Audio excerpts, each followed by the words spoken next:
presentar el conjunto de los actos que se van a celebrar esta mañana. Deciros que esta sesión se va a grabar y no se emite en directo, pero se emitirá por el canal de IFEMA y estará disponible en 15 días.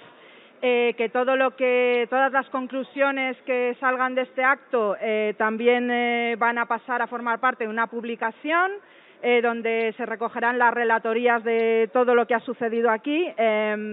Ese resumen, ¿no?, de lo que ha ocurrido en estas jornadas estará disponible probablemente en septiembre-octubre y lo realiza IFEMA en colaboración con el Ayuntamiento y lo presentarán sobre esa fecha en el primer trimestre.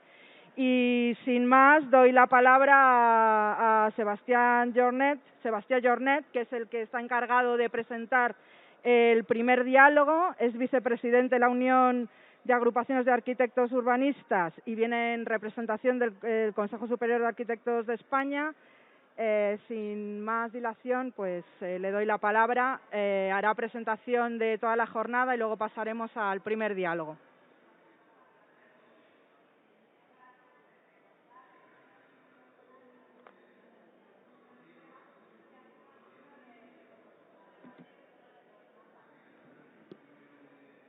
Bueno, hola, buenos días.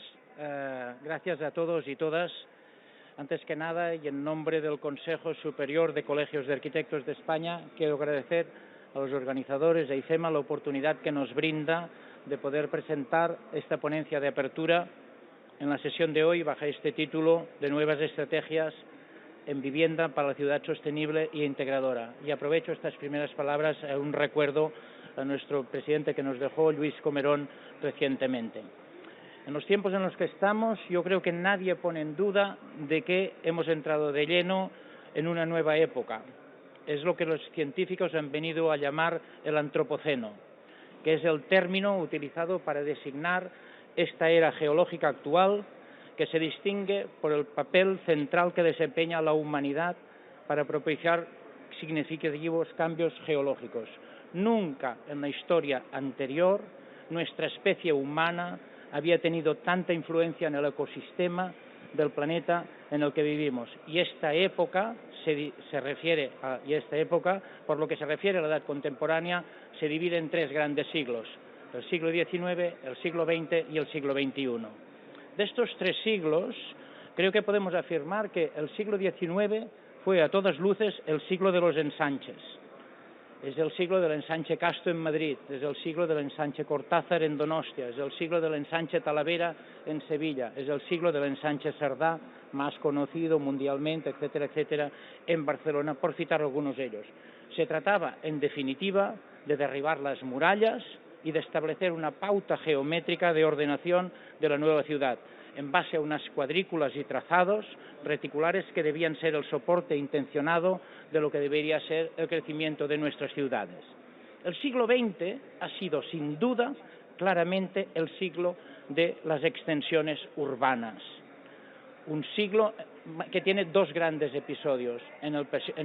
A mediados de siglo, con el movimiento del campo a la ciudad, unos movimientos que tuvieron en España, entre otras, alguna respuesta, como el conocido Plan de Urgencia Social de la ciudad de Madrid, y en el que implantamos ciudades satélites, polígonos residenciales, ciudades dormitorio, que colonizaron una parte importante de la periferia de la geografía de nuestras ciudades. Más recientemente, también en este siglo XX, hemos asistido al segundo periodo vinculado a la ya conocida burbuja inmobiliaria, de la que todavía estamos curando las heridas. Este siglo XX hemos consumido aproximadamente entre 5 y 10 veces más suelo que en toda la historia anterior. Hemos crecido, España, demográficamente un poco más del doble y hemos consumido entre 5 y 10 veces más de suelo, como comentaba anteriormente. El siglo XXI, sin duda, del cual ya llevamos casi un cuarto de siglo, tiene que ser el siglo del reciclaje urbano. El siglo de ponerle atención a aquello que hemos consumido, de optimizarlo, de aprovechar aquello que hemos utilizado. Reciclar es precisamente esto, es convertir el residuo en algo potencialmente reutilizable. y el reciclaje urbano cumple de lleno con la reciente resolución del Parlamento Europeo del año pasado sobre la protección de suelo, que nos recuerda que el suelo de la Tierra es el mayor almacén terrestre de carbono, que nos recuerda que el suelo alberga el 25% de la biodiversidad del mundo, y la misma resolución nos recuerda el objetivo de 2050, ocupación cero de suelo. El objetivo cero de suelo para el 2050 supone, sin duda, entonar el requiem por el suelo urbanizable, que ha sido uno de los pilares del urbanismo español hasta la fecha. Y enterrar el suelo urbanizable supone la necesidad de replantear la necesaria caja de herramientas para intervenir de forma adecuada en la ciudad ya existente. Los grandes cambios en la historia del urbanismo siempre han venido acompañados por una misma condición: la preocupación por la salud de las personas. Una salud entendida en un sentido amplio, tal como define la Organización Mundial de la Salud, como un estado completo de bienestar físico, mental y social, y no solamente como una ausencia de afecciones o enfermedades. La preocupación por la salud fue la que en el siglo XIX nos llevó a tirar las murallas que limitaban el espacio de la ciudad histórica y ordenar el asentamiento de la nueva ciudad en base a los ensanches comentados anteriormente. La misma preocupación por la salud fue la que llevó a postular a Ebenezer Howard el movimiento de la ciudad-jardín, que a principios del siglo XX se planteó como un urbanismo alternativo al existente en aquel momento, en la búsqueda de una ciudad de baja densidad que integrara el espacio libre con la vivienda, y que nos ha dejado una inmensa mancha de urbanizaciones de baja densidad de muy difícil reconducción. Y finalmente, también creo que podemos afirmar que la salud está en parte en la reacción del movimiento moderno y la propuesta de división de funciones postulada sobre la lógica de segregar espacialmente la circulación, la vivienda y los puestos de trabajo. Y la Carta de Atenas, en este sentido, postulaba que la elección de las zonas de vivienda venga dictada por razones higiénicas. La salud siempre ha estado presente en la organización de nuestro urbanismo. Y esta misma preocupación por la salud, la pandemia nos ha puesto encima de la mesa volver a pensar en la salud como el centro de mira de la disciplina del urbanismo. La ciudad debe ser el espacio para habitar, para trabajar, para relacionarse, para mejorar, para evolucionar, pero sobre todo debe ser un espacio saludable. Y esta condición ha puesto como prioritaria la opción por una movilidad que ponga en el centro de las decisiones a las personas. La reciente crisis sanitaria y, en cierta manera, la invasión, la desafortunada y miserable guerra de Ucrania tendrán un impacto muy significativo sobre la nueva demanda de vivienda, que afectará de alguna forma a características básicas de su programa funcional y, a mi entender, sobre todo en 4 grandes aspectos. Por una parte, a las funciones tradicionales vinculadas con el hábitat, como estar, comer y descansar, se va a añadir con fuerza la necesidad de considerar el hábitat, también dentro del programa de la vivienda, como un espacio para trabajar, de tal manera que el teletrabajo forma ya parte habitual de nuestro paisaje doméstico, y esto nos tiene que hacer pensar cómo tienen que ser nuestras nuevas viviendas. Segundo aspecto, la pandemia creo que ha modificado absolutamente la prioridad en los criterios y la búsqueda de una nueva vivienda. En estos momentos, el tipo de vivienda más buscada es aquella que incorpora un espacio exterior asociado al programa del hábitat funcional, de tal manera que las viviendas en planta baja con jardín, las viviendas en el principal con una terraza, las viviendas que incorporan en los áticos y los sobreáticos, las viviendas que incorporan un espacio libre exterior, son los más demandados en todos los portales inmobiliarios, y esto nos tiene que hacer pensar que la nueva vivienda tiene que ser diferente de la vivienda que hemos hecho hasta la fecha. El tercer cambio significativo creo que tiene que venir y que nos ha planteado la pandemia es una puesta en valor de los activos y la realidad rural como un lugar potencial y alternativo donde poder vivir cerca y rodeado de la naturaleza y al mismo momento estar conectado mediante una buena tecnología de telecomunicaciones con el resto de la ciudad. La opción de ir a vivir al campo y estar conectado a la ciudad se empieza a plantear también, no como una alternativa, pero sí que se empiezan a ver algunos brotes en este sentido. Y finalmente el conflicto bélico ha puesto encima de la mesa, y por lo que la vivienda que nos ocupa hoy, la necesidad de pensar en la soberanía energética, de forma que propietarios y comunidades de vecinos serán los destinatarios de buena parte o de la gran parte de los fondos de los Next Generations que nos da Europa para reducir el gasto de energía, mejorar las condiciones de los edificios en búsqueda de una autosuficiencia energética como nunca antes habíamos visto. Más allá de estas afecciones coyunturales que van a terminar siendo estructurales, pero que se convertirán en estructurales en esta formación de vivienda, yo creo que tenemos encima de la mesa la asignatura pendiente de la vivienda social. No es ninguna novedad afirmar que España, respecto a la vivienda social, está de los países europeos a la cola de la Unión Europea, si excluimos los 5 países que no protegen la vivienda, que son Grecia, Chipre y Malta en el Mediterráneo, Lituania y Letonia en el Báltico. Si dejamos estos 5 países que no dicen nada con respecto a la vivienda, España solo supera a Rumanía, Estonia, Croacia y Portugal, y está al mismo nivel que Bulgaria, con un 2,5% de viviendas sociales, cuando la media europea es del 9,5%. Y hay 3 países, Dinamarca, Austria y Holanda, que tienen más del 20% de vivienda social con respecto al total de viviendas principales. El error, lo sabéis todos, viene de muy lejos. Llevamos muchos años en un camino que no es el acertado y ahora tenemos la oportunidad de reorientar la acción para conseguir vivienda social en nuestros entornos urbanos. La potencial dotación de vivienda social en el urbanismo español solo puede venir de 3 mecanismos posibles. No conozco más mecanismos que 3.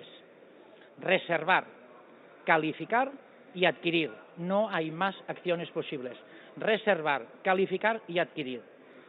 El primer mecanismo es el que hace referencia a la reserva de viviendas protegidas, establecida en la legislación estatal y en la legislación autonómica aproximadamente en un 30%, aunque hay algunas comunidades que han elevado este 30%, por ejemplo el País Vasco al 40% y al 75% en las operaciones de nueva urbanización.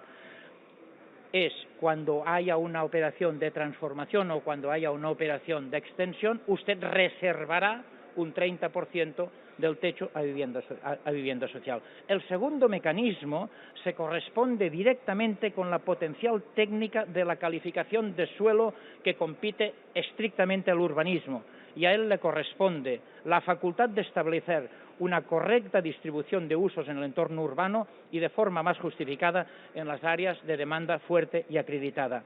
La vivienda protegida deberá ser asociada a la construcción de la vivienda libre en las acciones edificatorias de mayor dimensión y se materializará en el acto de la concesión de la producción de la vivienda protegida, como ya está pasando en alguna de nuestras ciudades. Creo sinceramente que la ciudad que viene por delante va a ser más una ciudad de solar que de sector.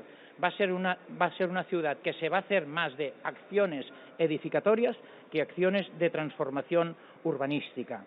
Y en estas acciones edificatorias, el urbanismo debe repartir de forma adecuada actividad, vivienda libre, vivienda social, ocio, servicios, etcétera, etcétera, que garanticen una necesaria diversidad en lo que en definitiva es la base de cualquier ecosistema urbano. Y finalmente, para mí el tercer mecanismo, la adquisición, ¿vale? La adquisición se producirá mediante 2 mecanismos, o bien la expropiación o bien el derecho de tanteo y retracto. Evidentemente, la adquisición supone que mientras no tengamos un componente mucho más importante de recursos económicos, difícilmente la Administración podrá expropiar para hacer vivienda social, mucho menos podrá ejercer el derecho de tanteo retracto, aunque hay algunas ciudades que ya lo están haciendo. Más allá de lo citado anteriormente en esta exposición, si tuviera que apuntar algunas nuevas estrategias estructurales con respecto a la vivienda, aunque alguna de ellas ya se encuentra en el anteproyecto de ley del derecho a la vivienda que se está tramitando y que esperemos se apruebe en breve, yo me atrevería a plantear como 4 grandes estrategias necesarias absolutamente. La primera, el mantenimiento de que la condición de la vivienda protegida para toda la vida del ciclo de la arquitectura. Una vivienda social no es un yogur. Este tal vez ha sido uno de los grandes errores de la democracia. Algunos datos. La producción de vivienda protegida en el conjunto del Estado español entre el año 1952 y el año 2006 fue de 6,8 millones de viviendas. Hemos construido 6,8 millones de viviendas, que estos son aproximadamente el 33 o el 35% del parque de viviendas principales de España. Y de estas, hoy en día, nos han caducado casi todas y nos queda solo un 2,5%. Es decir, mientras Europa planteaba la reconstrucción de la vivienda protegida en base a la musculatura de la administración pública, España apostó por la musculatura del privado. Y esto lo hemos continuado haciendo con la democracia. Y estas viviendas nos han caducado. Espero que se apruebe la ley para el derecho a la vivienda. Algunas comunidades ya tienen la no caducidad de la condición de vivienda social. Cataluña lo tiene, País Vasco lo tiene, Navarra lo tiene, etcétera, etcétera, y espero que muchas otras comunidades también lo tienen. Segunda medida estratégica. Más allá de las reservas, creo que debemos aumentar el compromiso de incrementar el parque de vivienda social en los municipios de demanda fuerte y acreditada. Evidentemente, no toda España es igual, pero hay lugares donde sabéis que para entender lo que es demanda fuerte y acreditada es allá donde el esfuerzo para adquirir una vivienda es superior al 35% de los ingresos. Es decir, en estas situaciones creo que nos deberíamos establecer el objetivo del 10% del parque principal de viviendas para los próximos 15 años y el 20% como objetivo para el año 2050. Esto es lo que en algunos países de Europa se llama objetivo de solidaridad urbana y que algunas comunidades ya lo han integrado. No es tan importante si reservo el 30, el 40, el 50, no es tan importante si califico estas o no, o si adquiero, sino lo importante es el objetivo de tener un 10%, multiplicar por 4 el porcentaje que tenemos ahora del 2,5 al 10, pero para el 2050 ponernos a nivel de Austria, de Holanda, que hemos comentado antes. Para mí, la tercera línea o la tercera medida estratégica es hacer una apuesta clave con la vivienda social de alquiler, no de venta, de forma que en las próximas reservas un mínimo del 50% de las viviendas sean de alquiler, que es el otro gran error de nuestra democracia. Y mientras toda Europa apostaba por la vivienda social en régimen de alquiler, España, en línea de lo que el primer ministro de Vivienda, José Luis Arreste, arquitecto para Masinri, prefiere hacer de España un país de propietarios que de proletarios.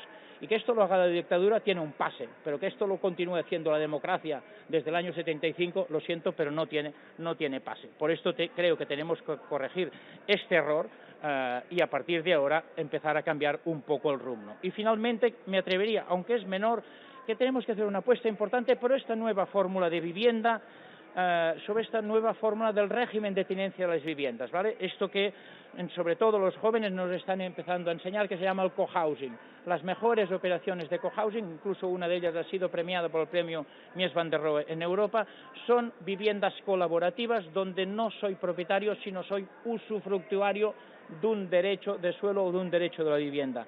Es las nuevas cooperativas totalmente diferentes de las cooperativas que hacíamos antes, ¿eh?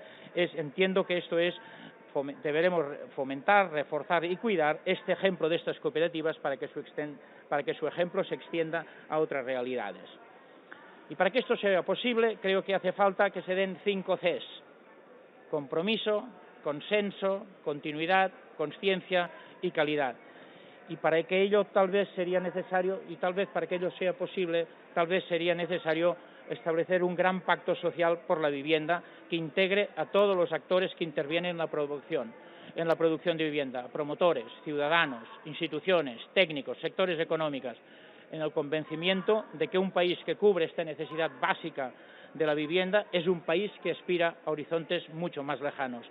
Y me gustaría terminar haciendo mías las palabras que iniciaban el Plan de Urgencia Social de Madrid. Solo las primeras palabras, no las que vienen a continuación, pero las primeras palabras.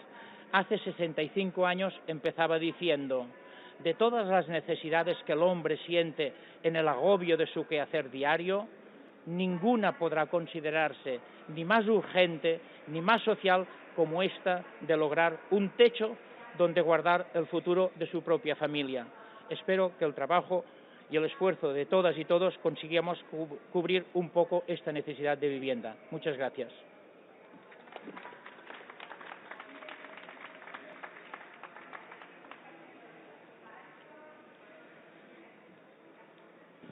Bueno, pues muchísimas gracias a Sebastián, porque ha sido una introducción fantástica donde han salido un montón de temas y un montón de ideas que probablemente volveremos a retomar a lo largo de esta primera sesión.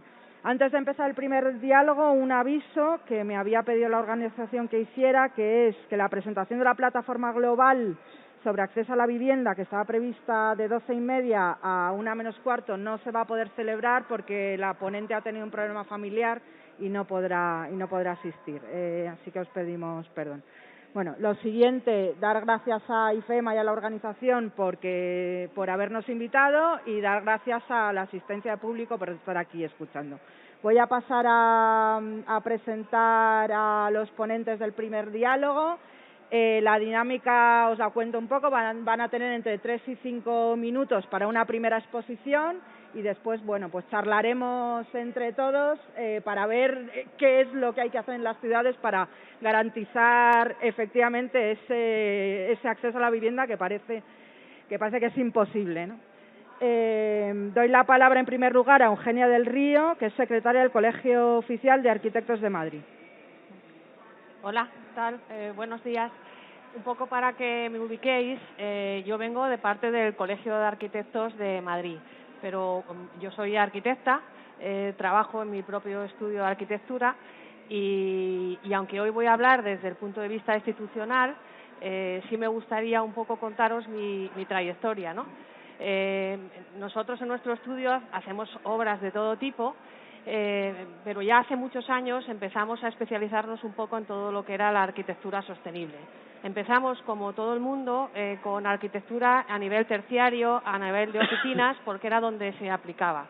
Y después todos esos conocimientos se han empezado a aplicar en lo que es la arquitectura residencial y las viviendas, que es lo que nos ocupa hoy.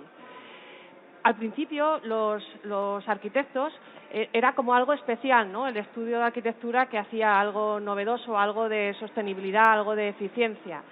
Pero ahora ya eso no es algo particular, sino que es que se ha convertido en algo obligatorio. Es decir, no es que hagamos arquitectura saludable, arquitectura sostenible, es que la arquitectura tiene que ser saludable y sostenible. Ya no es una opción, es una obligación de todos los profesionales. Entonces, ahora yo estoy aquí desde el punto de vista del Colegio Oficial de Arquitectos de Madrid. Nosotros, la Junta, que hemos empezado hace 2 días, una de nuestras principales inquietudes es formar a todos los arquitectos nuestros. Somos un colectivo de 11.000 arquitectos colegiados, aunque en Madrid hay casi 20.000 arquitectos. Y nuestra labor fundamental es asesorar a todos nuestros profesionales para que tengan esa calidad arquitectónica necesaria que incluya todos estos factores sostenibles que estamos hablando. ¿Desde qué partes de podemos ayudar, ¿no? Pues al colegiado le podemos ayudar primero en formación. Damos un montón de cursos y a partir de ahora ya lo estábamos haciendo, pero se va a incidir más en cualquier curso de formación que mejore la capacidad del arquitecto en desarrollar estrategias sostenibles que ayuden a hacer viviendas más sostenibles. Para eso, por ejemplo, hoy estaba hablando con Bruno, ponernos en contacto con otras instituciones que ya están desarrollando esta labor y que nos pueden ayudar en esta formación. También tenemos un centro de asesoramiento técnico para todo lo que tiene que ver con normativas, con aplicación, porque ya toda la normativa nuestra, el Código Técnico de la Edificación, nos ayuda a hacer una arquitectura mucho más saludable y sostenible, y hay que aplicarla, ¿no? Entonces, para eso es nuestro centro de asesoramiento técnico. También vamos a dar muchísima importancia al Departamento de Edificación. El Departamento de Edificación nuestro, tradicionalmente se llamaba MATCOAM, está asociado a un montón de empresas constructoras bueno, nosotros enseñamos sus productos en el propio colegio. Hacemos jornadas y también jornadas de formación sobre el uso de estos materiales, ¿no? De hecho, en noviembre vamos a hacer la primera feria sobre materiales sostenibles, materiales de edificación, y bueno, invitamos a cualquier empresa que quiera formar parte de esta semana para dar a conocer sus productos. Y por último, también hemos dado mucha importancia a la oficina de rehabilitación. Se ha abierto una nueva oficina de rehabilitación en colaboración con el Ayuntamiento de Madrid, que está aquí Álvaro representando, y con la Comunidad de Madrid. Y la idea es hacer una ventanilla única para ayudar a canalizar todas las ayudas de los fondos europeos para la rehabilitación energética, que esté todo concentrado en nuestra oficina y podamos dar servicio primero a los colegiados nuestros para darles más trabajo y que estén preparados para hacer las cosas bien, y segundo para la sociedad. Porque el Colegio de Arquitectos no solamente en todos estos temas de salud y sostenibilidad no solamente tiene que ayudar al colegiado, sino también tiene que tener un servicio a la sociedad. Tenemos que hacer una labor de difusión bastante grande y también fundamental. Nosotros queremos proteger el patrimonio arquitectónico de la Comunidad de Madrid, de todas las ciudades y pueblos, y porque también todas estas actuaciones que se van a hacer a nivel energético de rehabilitación, como exigen un esfuerzo económico bastante importante a los usuarios, a los ciudadanos, se puede caer en el peligro de que no haya hecho con unos criterios de calidad arquitectónica necesarios para proteger nuestro patrimonio en las ciudades. Entonces, también queremos desde el Colegio de Arquitectos que esto se haga de una manera ordenada y siempre con criterios de calidad arquitectónica que perjudiquen nuestro patrimonio. Y esto sería desde el punto de vista del Colegio de Arquitectos. Yo creo que con esta presentación es suficiente y luego ya podemos hablar pues de cómo vemos cada uno, ¿no? Cómo deben de ser las ciudades de cara al futuro, que además creo que todos lo sabemos, ¿no? Con los últimos años todo lo que ha pasado es que se ha acelerado muchísimo. Entonces ya no es algo que podamos hacer poco a poco, sino que nos exige una rapidez de actuación para que nuestras ciudades sean sobre todo más confortables, respetuosas con el medio ambiente, pero sobre todo respetuosas con nosotros mismos, con los ciudadanos que las vivimos. Muchas gracias, María Eugenia. A continuación va a hablar David Dobarco Lorente, que es vicedecano del Colegio Oficial de Arquitectos de Castilla y León. Bueno, muchas gracias a la organización, especialmente a IFEMA y al Ayuntamiento de Madrid por la invitación a este foro, y por seguir un poco con el discurso de Sebastián Jornet. Me voy a centrar en 3 puntos que luego darán pie a más cosas. Esos 3 puntos son, en primer lugar, el acceso a la vivienda. Y sobre el acceso a la vivienda, lo que puedo comentar es que España en 1950 tenía igualado el porcentaje de vivienda en propiedad y el vivienda en alquiler. También es cierto que había una escasez de vivienda, como había escasez de muchas cosas, como bien refleja la película del pisito de Ferrer y Azcón. Lo que sucedió después es un apoyo sistemático para el acceso a la vivienda, y de tal manera que se mantuvo hasta 1996, de manera que la vivienda en propiedad llegó a alcanzar un 80% ligeramente por arriba, un 81 a finales de los años 90. Pero por el camino se había deslizado una especie de competencia desleal, que era la reconversión de la vivienda en producto financiero. Eso entonces fue lo que destapó una espiral que acabó en la burbuja inmobiliaria y de la cual pues todavía no nos hemos recuperado realmente. Eso tuvo mucha importancia para el sector porque verdaderamente lo que se produjo fue un desmantelamiento del que ahora nos resentimos y tenemos problemas para poner en práctica objetivos de dinamización en la edificación, porque habían quedado anestesiados y extintos en muchos casos. Entonces, bueno, eso es respecto a lo que era el acceso a la vivienda. También lo que ha puesto de manifiesto ese acceso, esta evolución, es que había unas líneas de sombra. Quiero decir, la crisis financiera del año 2008, que en España empezó un poco antes, fue más llevadera porque había un porcentaje muy elevado de viviendas en propiedad que si hubieran tenido los propietarios que asumir a su vez precios de alquileres de viviendas, les hubiera creado una situación muy incómoda.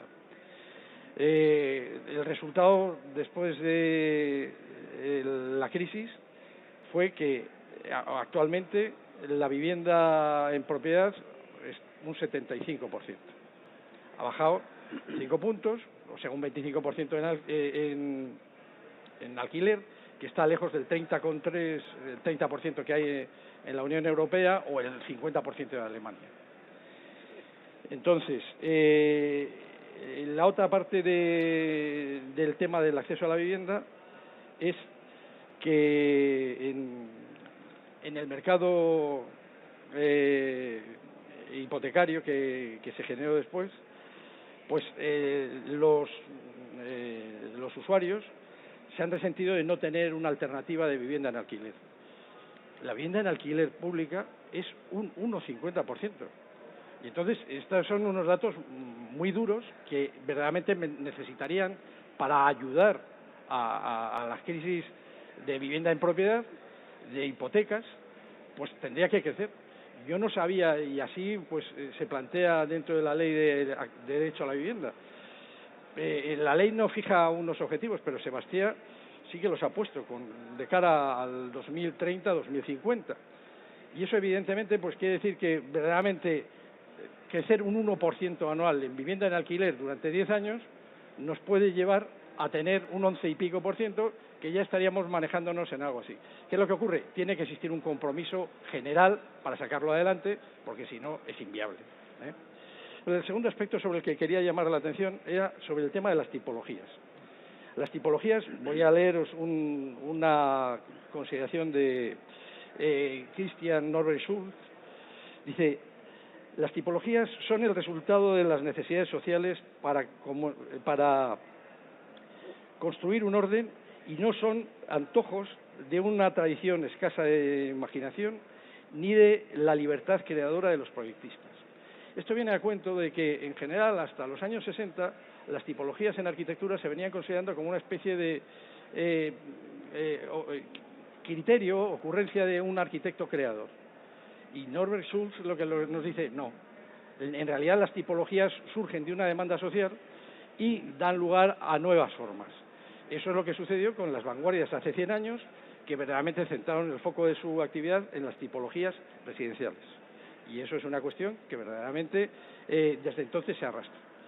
Entonces, lo que importa dentro de las tipologías es el que pueden existir nuevas formas de vida, y efectivamente la sociedad española ha cambiado mucho en ese sentido, y pueden precisamente producirse nuevas formas alternativas de residencia, que es lo que ha comentado también Sebastián sobre el cohousing o el co-living. Bueno, el co-living, el compartir pisos, es algo que los pisos de estudiantes nos han puesto sobre la pista de ellos, pero el cohousing es algo más complejo porque verdaderamente son formas compartidas de espacios comunes y unas partes privativas dentro de lo que es el inmueble. Personalmente creo que estas viviendas tienen unas características singulares, van asociadas a etapas de la vida. O sea, el cohousing es más interesante cuando eres joven o cuando eres mayor. En la situación intermedia no hay que engañarse, la gente lo que aspira es a tener una vivienda propia, o en alquiler en condiciones razonables. David, si te parece, dejamos el tercer aspecto sí. para... Y el tercer aspecto es más sencillo y es más profundo. Es la diferencia que hay, la necesidad de la regeneración urbana. Y la diferencia que hay entre regeneración urbana y rehabilitación sistemática. Y todo esto es lo que ya nos pone en un debate todavía mucho más abierto de lo que está planteado hasta ahora. Muchas gracias. A continuación va a hablar Pedro Jáuregui, viceconsejero de Vivienda del Departamento de Planificación Territorial, Vivienda y Transportes del Gobierno vasco. Muchas gracias. Muchas gracias. Buenos días. Bueno, en primer lugar, dar las gracias a la organización por la invitación a participar en este debate y en segundo lugar, pues a decirle a Sebastián Jornet que al escuchar su intervención me ha dado primero una sensación de satisfacción. Esa ha sido la primera sensación. La segunda ha sido de desolación, porque me ha pisado la intervención. A ver, no, y no hemos hablado antes de entrar. A ver, yo como representante de una comunidad autónoma, en este caso de Euskadi, de un gobierno, pues tengo que contar, en estos foros siempre se cuenta un poco las políticas en las que anda uno. Y ahora mismo estamos trabajando en una iniciativa que la demandaba al final de su intervención, que es en la suscripción de un pacto social por la vivienda en Euskadi. ¿Y qué es esto? Pues un pacto social por la vivienda es poner las luces largas en política de vivienda. Es decir, no hablar de planes para una legislatura, no hablar del cortoplacismo en soluciones que siempre se venden como mágicas y que no funcionan porque en vivienda no hay soluciones mágicas, sino un compromiso de país, un compromiso de los agentes sociales, políticos y económicos de un país, de una comunidad en este caso, en aras a fijar unos mínimos de cómo deben ser las políticas en materia de vivienda para los próximos años, en este caso para los próximos 15 años. En Euskadi existen unos consensos básicos en materia de vivienda que vienen desde la asunción de las transferencias el año 81. Han ido dejando pozo, así como en el resto de España pues hay mucha sesgo ideológico a la hora de plantear las políticas de vivienda. En Euskadi se da menos, quizás porque no existen ciertas opciones ideológicas tan arraigadas y bueno, pues se ha interiorizado en todo el espectro político que hay unos consensos básicos. Acabamos de aprobar el plan director para la legislatura, que ha contado con el beneplácito de partidos alineados desde el Partido Popular hasta Bildu, y en un 80% o en un 90% con unos consensos básicos. Por eso lo que queremos plantear es eso, poner las luces largas, hablar de materia de vivienda, pero a 15 años, trascendiendo las siglas políticas de los gobiernos que vayan viniendo, alrededor de dos objetivos. Por un lado, tenemos una ley de vivienda del año 2015 que consagra por primera vez en España el derecho subjetivo a la vivienda, y lo que se trata es de hacer efectivo ese derecho, de que seamos capaces de avanzar en hacer efectivo el derecho subjetivo que tienen los ciudadanos y ciudadanas a acceder a una vivienda digna y adecuada, acceder en régimen de alquiler. Es decir, nosotros, las políticas públicas del gobierno son todas enfocadas al alquiler. Es decir, toda la acción de gobierno en vivienda, en promoción de vivienda, está destinada al alquiler. ¿Por qué? Pues porque tenemos una demanda del alquiler que ahora mismo, de las personas que necesitan acceder a una vivienda, del 80% respecto a la situación del año 2008, por ejemplo, que era exactamente al contrario, era del 20%, los que pedían alquiler respecto a propiedad. Eso ha cambiado, el mundo ha cambiado, las condiciones económicas de la gente también han cambiado, y las personas que tenían dificultades para hacer una vivienda en el 2008 la siguen teniendo en mayor número, y es imposible que puedan acceder a una vivienda en compra. Por lo tanto, el esfuerzo, lógicamente, de lo público debe ir por ahí. Y por otro lado, en que siendo conscientes de que en Euskadi tenemos el parque edificado más antiguo de Europa del Sur, pues echar el resto en materia de rehabilitación edificatoria por varias razones. Primero, por una necesidad social. Tenemos una población absolutamente envejecida, tenemos todavía un 30%, un 28% de viviendas que no tienen ascensor y tenemos necesidad de regenerar unos barrios que están en malas condiciones, precisamente de accesibilidad, y en malas condiciones desde el punto de vista social. Y luego está el reto energético climático, evidentemente, ¿no? que nos hace que un parque de vivienda sostenible tenga que pasar por una intervención decidida. Tenemos ahora la marea a favor con los fondos Next Generation, que van a ser una oportunidad a ver si somos capaces de aprovecharla. Evidentemente, el listón está muy alto porque todavía en el común de los ciudadanos no está interiorizado la necesidad de actuar y de gastarse el dinero en rehabilitar energéticamente sus edificios. El tema de la accesibilidad está más concienciado y es más fácil intervenir poniendo un ascensor que poniendo una fachada ventilada a un SATE, ¿no? Y además es más barato.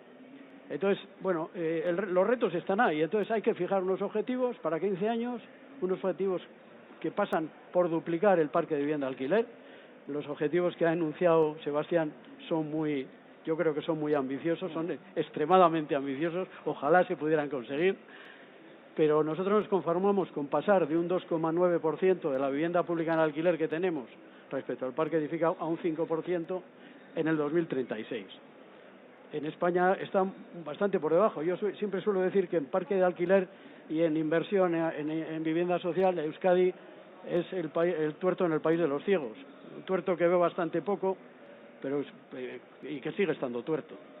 Pero en el resto de España, pues la situación la ha comentado él y lo ha comentado también mi anterior, quien me ha precedido en el uso de la palabra, que la situación en España respecto a Europa pues es la absoluta cola, ¿no?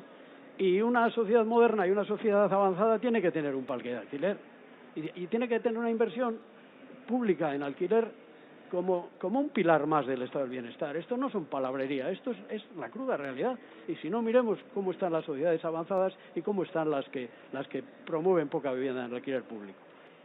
Estamos en ese proceso de la conformación del pacto social. Es un proceso que pretende culminarse este año.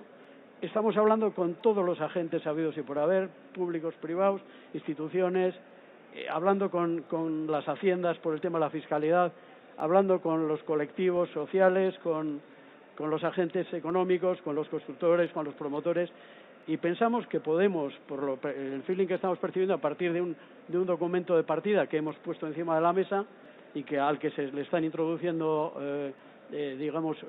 añadidos, mejoras, peoras, los sindicatos, en fin, todos, pues poder tener un compromiso que de alguna manera sirva a los que vengan detrás como un recordatorio de lo que el país, básicamente sus agentes, han puesto encima de la mesa como objetivos. Y yo lo dejo aquí, porque si no me puedo enrollar aquí hasta mañana. Y luego, si queréis, hablamos más. Perfecto. Muchas gracias. Pedro, muchas gracias, porque estaba a punto de la amonestación.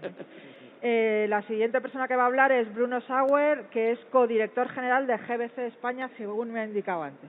Muy bien, gracias. Bueno, en primer lugar, gracias por la invitación. Efectivamente, soy codirector porque compartimos la dirección de igualdad de género, yo y Dolores. Yo creo que es importante. Hoy en día, si trabajamos con los objetivos de desarrollo sostenible, se tiene que poner en práctica lo que defiendes, ¿no? Primero un minuto, si me permitéis, sobre GBC. GBC es una entidad sin ánimo de lucro. No dependemos de ninguna administración pública, no dependemos de ninguna empresa privada. Somos el capítulo español a nivel global. Hay 70 GBCs, Green Building Councils, que son consejos de edificación sostenible. Entonces hay uno por país y hay 70 en el mundo. Nuestro fin, que compartimos con los otros 70 GBCs, es transformar el mercado de la edificación hacia un modelo más sostenible. Es muy genérico, muy high level, pero es claro en su mensaje. Nuestro objetivo, mi trabajo día a día es empujar todos los agentes en el sector para que mañana actúe de una manera más sostenible. ¿Qué hacemos? Tenemos instrumentos que facilitan las cosas a los demás. Tenemos trabajos con el sector público, tanto de Europa, en definir marcos de la sostenibilidad como levels. A nivel nacional, por ejemplo, con el MITMA, una colaboración desde hace 10 años en ayudar en la ARS, en ayudar en los fondos Next Generation, etcétera, etcétera. Trabajamos con las comunidades autónomas, con País Vasco, con Castilla y León, con Madrid. Trabajamos con los colegios de arquitectos y trabajamos con el sector privado para darles instrumentos, formación, instrumentos de medición, de certificación, de definir documentos propios, los ESGs, los ASGs, hoy en día muy de moda, la taxonomía, levels, todo eso son nuestros instrumentos de trabajo, ¿vale? Para aterrizar en lo que estamos debatiendo aquí, yo primero una pequeña reflexión a raíz de lo que estaba comentando Sebastián. Soy arquitecto, urbanista, he sido profesor durante 15 años y me he visto proyectado hacia atrás explicando el urbanismo de los últimos 200 años en España. Entonces yo pensé, cuando lo estabas diciendo, es que somos, el ser humano es el único animal que se dedica a corregir sus propios errores. Ni las hormigas ni los elefantes lo hacen, es que algo no cuadra. La inteligencia, la innovación es como si siempre volvemos a inventar la rueda y corregimos lo que hemos hecho en el pasado. Yo creo que es una reflexión importante y lo quiero vincular con un mensaje que hemos lanzado hace 3 años en un desayuno con el presidente de gobierno, con Pedro Sánchez, en lo cual nosotros decimos, en su momento, antes del COVID, ¿no? Que hay una urgencia, pero de muy alto nivel, que es redefinir lo que es habitabilidad. Es una palabra que a la vez cubre un concepto, pero a la vez tiene un impacto sobre el mundo regulatorio. Entonces, cuando empezamos realmente a tener una crisis, en su momento una crisis climática, ambiental, que se ha añadido la crisis sanitaria con el tema del COVID, y yo creo que son momentos de reflexión de alto nivel. Alto nivel que vas a un pacto social, porque estás pensando a largo plazo, y si somos capaces de definir lo que es habitabilidad, entonces estamos con las terrazas, espacios exteriores, materiales saludables, ventilación, iluminación, accesibilidad, todo está metido ahí. Y después lo puedes bajar al nivel de mundo regulatorio, normativa, donde tú quieras, a nivel nacional, autonómica, me da igual. Pero el debate se tiene que hacer a alto nivel, ¿no? A ese concepto voy a añadir un tema más, que es habitabilidad a largo plazo. Y largo plazo es muy importante, porque si estamos definiendo algo que convierte un objeto construido en algo que se llama vivienda, pero este objeto en 5 años se convierte en una carga para el usuario, entonces estamos cometiendo el mismo error lo que hemos cometido durante 200 años. Entonces, lo que es añadir valor a largo plazo de lo que es habitabilidad, yo creo que garantiza que vamos automáticamente casi a un sistema de alquiler. ¿Por qué? Porque el inversor tiene una responsabilidad a largo plazo de que el objeto que ha construido e invertido no pierda valor. No puedes vender o alquilar algo que al usuario final en 10 años le obliga a rehabilitar, invertir dinero y no tener realmente lo que ha comprado en su momento inicial. Entra en el debate de la economía circular, entra en el debate de adaptación al cambio climático, porque en 10 años las circunstancias van a ser diferentes de hoy. Entra en comprar algo que compras o alquilas una vez en tu vida y mantienes realmente algo durante 40, 50 años, el valor prestacional de lo que tú has querido adquirir. Entonces, para mí eso es importante. Si somos capaces de redefinir habitabilidad a largo plazo y cómo aterrizar todo en todo lo que es normativa, lo que sea, entonces yo creo que vamos en buen camino. Eso es solo lo que quería aportar y después debatimos sobre cosas más en detalle, ¿vale? Muchísimas gracias, Bruna, también por ajustarte al tiempo. Y vamos a cerrar la primera ronda con la intervención de Álvaro González López, que es concejal titular del área delegada de vivienda del Ayuntamiento de Madrid. Bien, pues muchas gracias a todos y sobre todo muchas gracias a la organización por haberme invitado y a mis compañeros porque han de alguna manera discernido, ¿no?, sobre el tema de vivienda, que es básico, es fundamental en la vida de cualquiera de nosotros. Bruno ha dicho cosas muy interesantes y lo voy a ligar un poco. Una de ellas es dar valor a la vivienda. También decía de alguna manera que vamos corrigiendo errores, ¿no? El hombre va corrigiendo errores pero eso yo no lo considero negativo, lo considero positivo.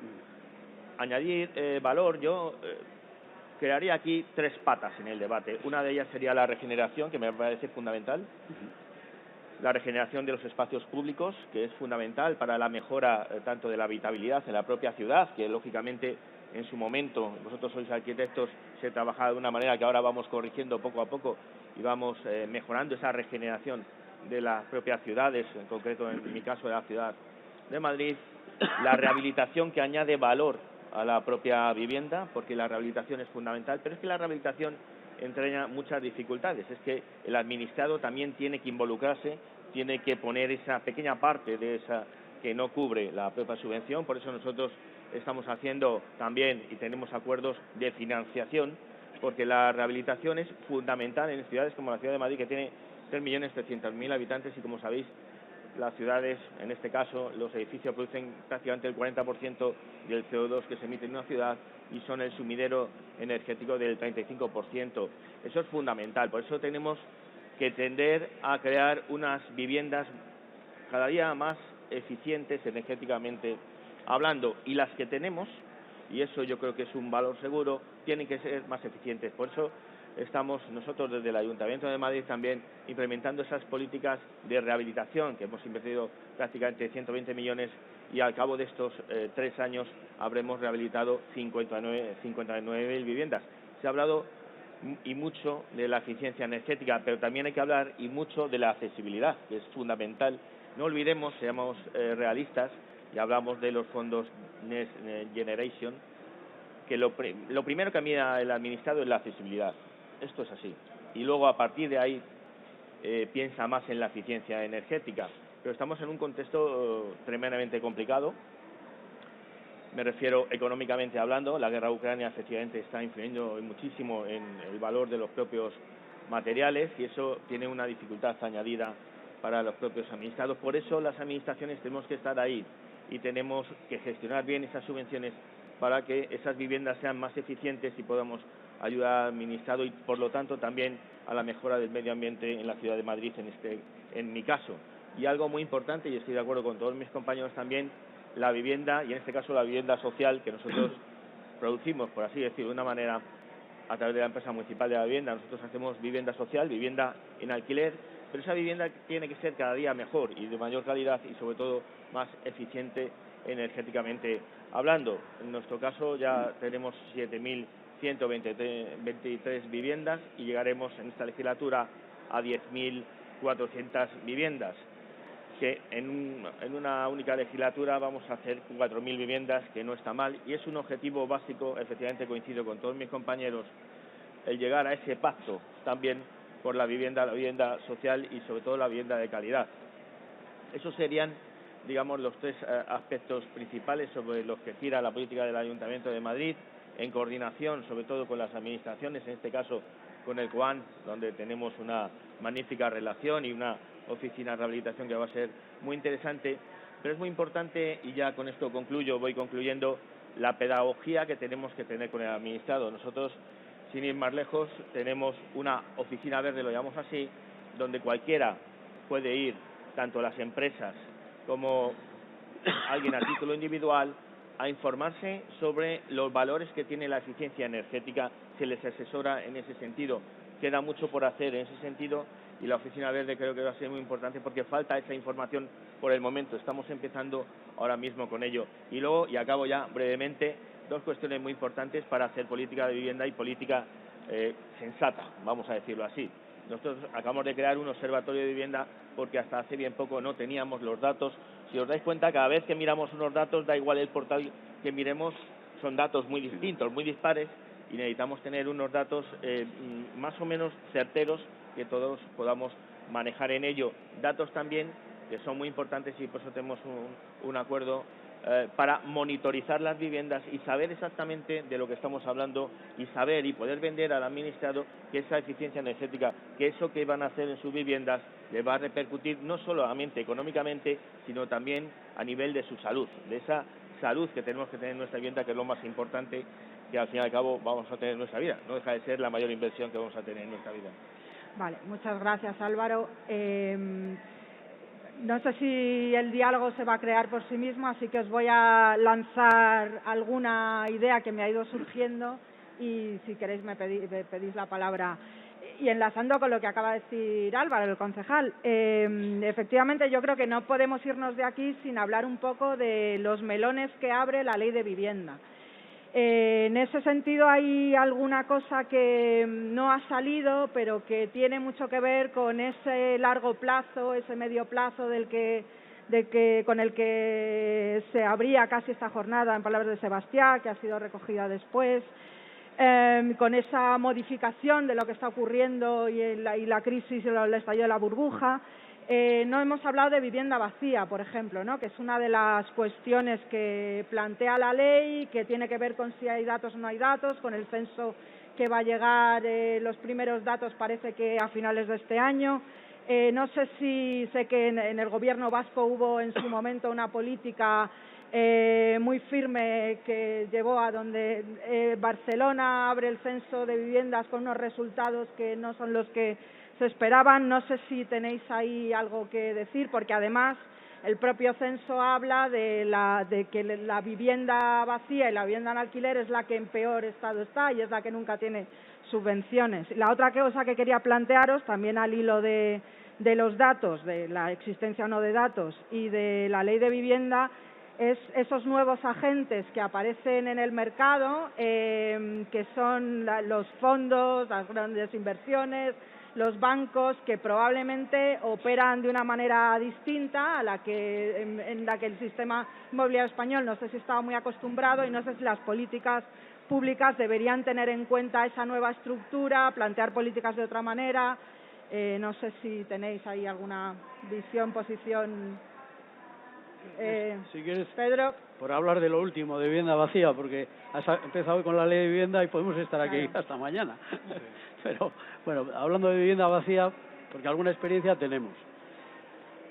Nosotros tenemos una normativa, un decreto que aprobamos el año pasado, el 2019, el 2020, que se llama Decreto de Vivienda Deshabitada, que de alguna manera lo que plantea es que la vivienda no puede estar deshabitada si no es por una causa justificada. Una causa justificada puede ser que esté a la venta o que esté puesta en arrendamiento y que no tenga demanda, o que sea una segunda vivienda, o que se use para temas de dependencia o para temas de trabajo, en fin. Es muy garantista hasta llegar a lo que puede constituir el tema de la desocupación gratuita y voluntaria, ¿no? Entonces, es un sistema de palo y zanahoria. Ponemos encima de la mesa medidas para que esas viviendas se ocupe y se las alquilamos nosotros, como gobierno.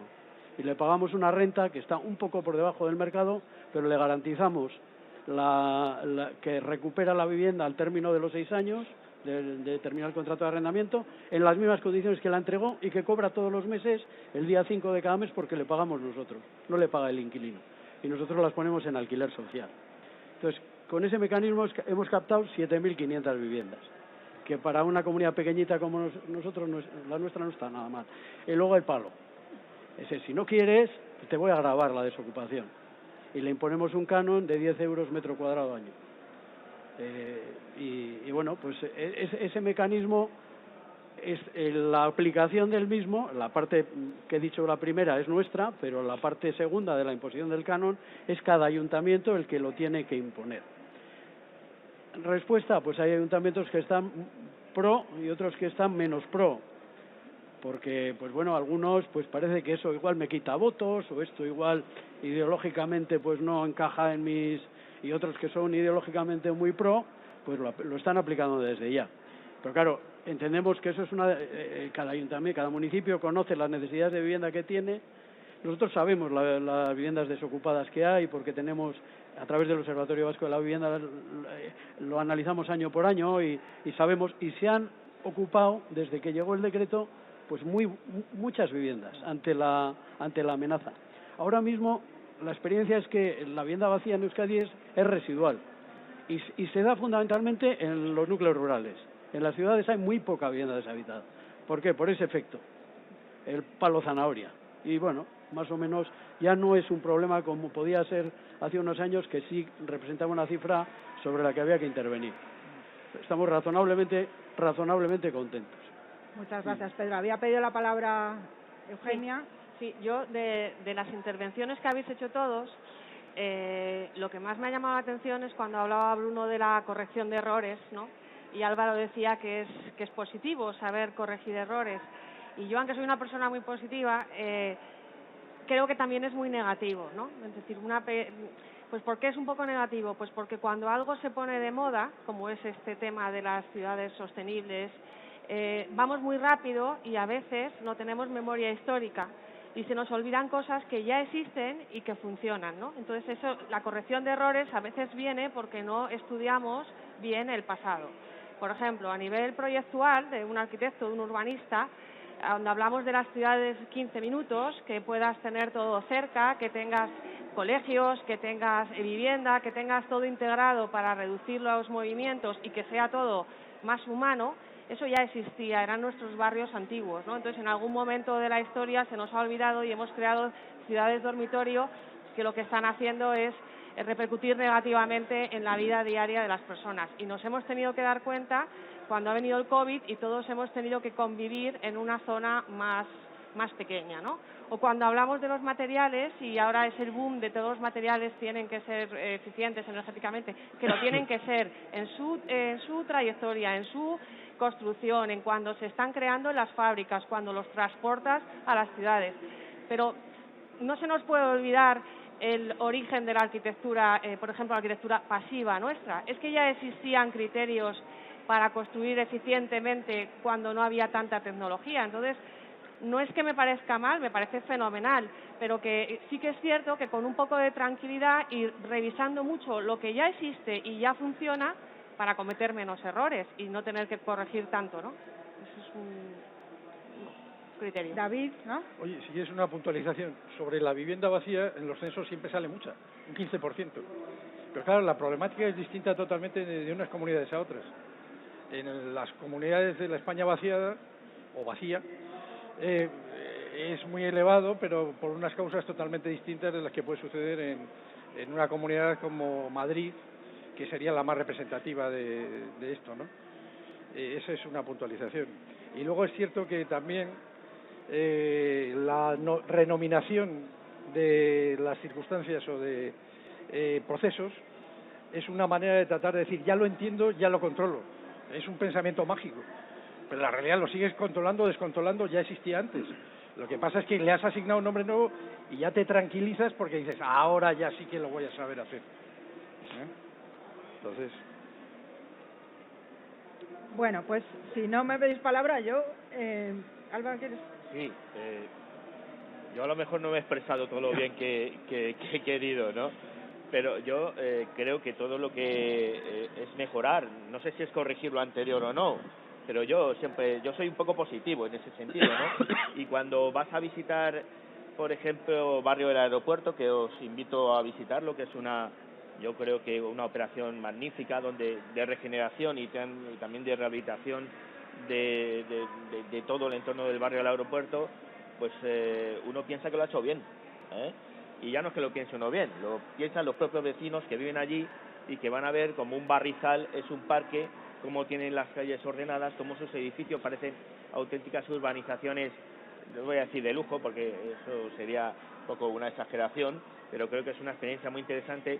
O cuando vas al barrio de Orcasitas, o Meseta de Orcasitas, y sabes que has quitado el amianto de 3.000 viviendas, pues oye, uno también se considera satisfecho, pero sobre todo los propios vecinos que viven con mayor tranquilidad y una mayor salubridad, ¿no? Entonces, ¿eso es corregir lo anterior?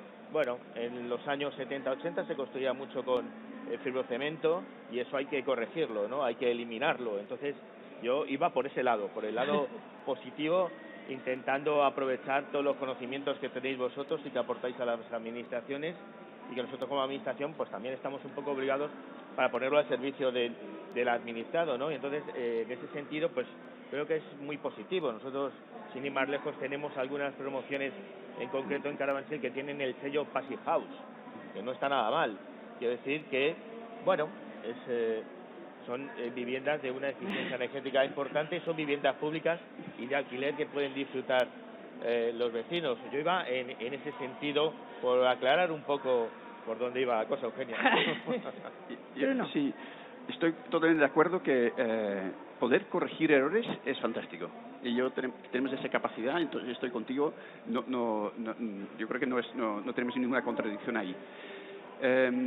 Lo que pasa es que actuamos muchas veces de una manera precipitada por urgencias. En su momento, los ensanches era por temas de salud en un centro histórico, derribar muros y vamos lo opuesto, de manera racional, organizar el territorio. Centro histórico, irracional, crecimiento lento, ¿no? Entonces, por urgencias estamos trabajando o tomando decisiones que a veces, después en el tiempo, nos damos cuenta que quizás era un error, ¿vale? Lo que ocurre ahora, por ejemplo, con los fondos europeos y la rehabilitación, y defiendo la rehabilitación al 100%, pero me da un yuyu que en 3 años tenemos que gastar tanto dinero, no estamos preparados ni a nivel gestión, y que nos vamos a simplificar las soluciones a poner un SATE de 10 centímetros sin saber que si en 10 años este SATE es suficiente, si este material se puede reciclar, si realmente es saludable o no. No hacemos la reflexión en profundidad. Estamos olvidando otros aspectos de lo que es una rehabilitación en profundidad de nuestro tejido de vivienda. Y la gente no van a rehabilitar cada 10 años su vivienda. Olvídate. Les va a costar ya hacerlo ahora. Entonces, si no lo hacemos ahora bien, vamos a tener durante 40 años viviendas que energéticamente probablemente están mejor de lo que tenemos ahora, pero como vivienda igual no es la calidad que tenemos que exigir. Y eso es lo que quería decir, es que actuamos muchas veces corriendo deprisa y de repente tenemos unos fondos que hace 2 años no existían. Técnicamente estamos preparados, teníamos normativa, estrategias, no sé cuánto, de repente llega un fondo, pero la sociedad no está preparada. Y lo que hacemos es resolverlo de una manera simplificada. Y allí mi crítica un poco a la política del passive house, porque es puramente energética. Y fantástico, tenemos que ahorrar energía, estoy de acuerdo. Pero no es la sostenibilidad va mucho más allá. Materiales saludables, calidad de aire, gestión del agua, producir energía en comunidad a nivel de ciudad, resolver el tema de movilidad, soluciones basadas en la naturaleza, introducir el verde en las ciudades, accesibilidad, convivencia entre personas, etcétera, etcétera, etcétera. Es muchísimo más complejo. Entonces me da un poco, a veces, no miedo, pero decimos, oye, podemos hacer un poquito más que simplemente poner un aislamiento, ¿sabes? David. Y protección de Ahora me ha patrimonio. puesto en mi tercer punto. David, eso es. El tema de los fondos europeos, el tema de las rehabilitaciones, es específicamente formal, material. Y esto es lo que te lleva a la rehabilitación sistemática. Entonces, las áreas de rehabilitación. Bien, esa es la manera más eficiente de poder actuar y poder tener un efecto sinérgico sobre el entorno.